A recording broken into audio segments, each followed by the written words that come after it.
હર ઘરે રસોડુંમાં આપનું સ્વાગત છે. તો આજે આપણે બનાવવા જઈ રહ્યા છીએ સાંભારની ખીચડી, જેને આપણે ભગર તરીકે પણ ઓળખીએ છીએ. તો ચાલુ કરીએ.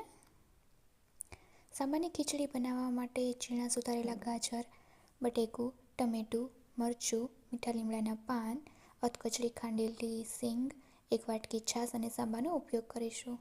તે બનાવવા માટે મોટી 3 ચમચી તેલની અંદર તેલ આવી ગયા, તેમાં રાઈ,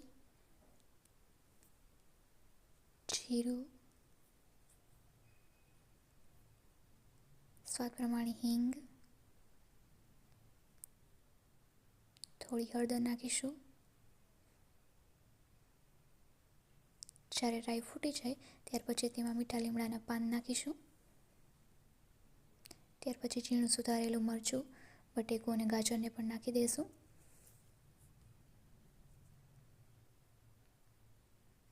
અને બધી વસ્તુને સારી રીતે મિક્સ કરી લેશું.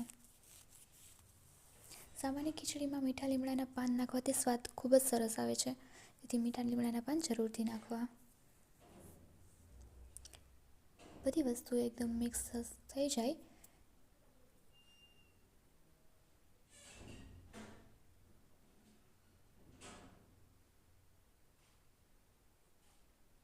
ત્યારબાદ તેમાં સ્વાદ પ્રમાણે નમક નાખીશું અને બધી વસ્તુને સારી રીતે ચડવા દઈશું. કેમ કે વેજીટેબલને ચડતા વાર લાગે છે અને ઘણી વખત સાંભો તેનાથી પહેલાં જ ચડી જાય છે અને વેજીટેબલ કાચા રહી જાય છે. તેથી બધી વસ્તુને 50થી 60% સુધી ચોળવી લેવી. હવે બટેકા અને ગાજર સારી રીતે ચડી ગયા છે, તો ત્યારે તેમાં આપણે સ્વાદ પ્રમાણે લાલ મરચું પાવડર નાખીશું અને તેને સારી રીતે મિક્સ કરી લઈશું. તેને 1-8 મિનિટ સુધી આપણે ચડવા દઈશું, જેથી ચટણીનો સ્વાદ આપણને ખરાબ ન લાગે.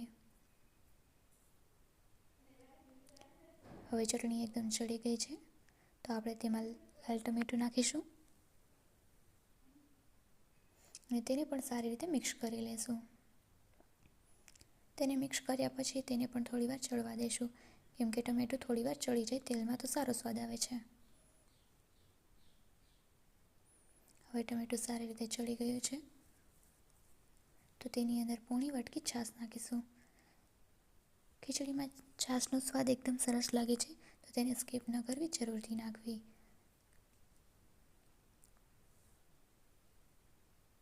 હવે પાણી ઉકળી ગયું છે, તો ત્યારબાદ તેમાં 2 ગ્લાસ પાણી નાખીશું અને તેમાં સારી રીતે ઉફાણો આવવા દઈશું.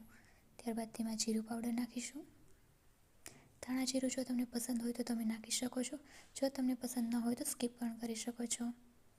ક્રશ કરેલા શિંગદાણા નાખેલા છે. હવે પાણી એકદમ ઉકળી ગયું છે. પાણી ઉકળી ગયા બાદ જ તેમાં સાંભો નાખશું. હવે સાંભો પણ સારી રીતે ઉકળી ગયો છે, તો ત્યાર પછી ચપટી ખાંડ નાખીશું. ખીચડીમાં ખાંડ અને છાશનો સ્વાદ એકદમ ખાટ મીઠો આવે છે. હવે પાણી ઉકળી ગયું છે, તો કુકરનું ઢાંકણું બંધ કરી તેને ચડવા દઈશું.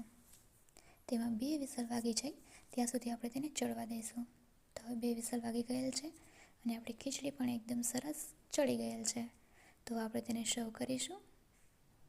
તો તેને બટેકાની વેફર સાથે તમે સર્વ કરશો તો ખૂબ જ સરસ લાગશે. કોથમીરથી ગાર્નિશિંગ કરી લેશું. તો તૈયાર છે આપણી સાંભારની ખીચડી કે ભગર ખીચડી પણ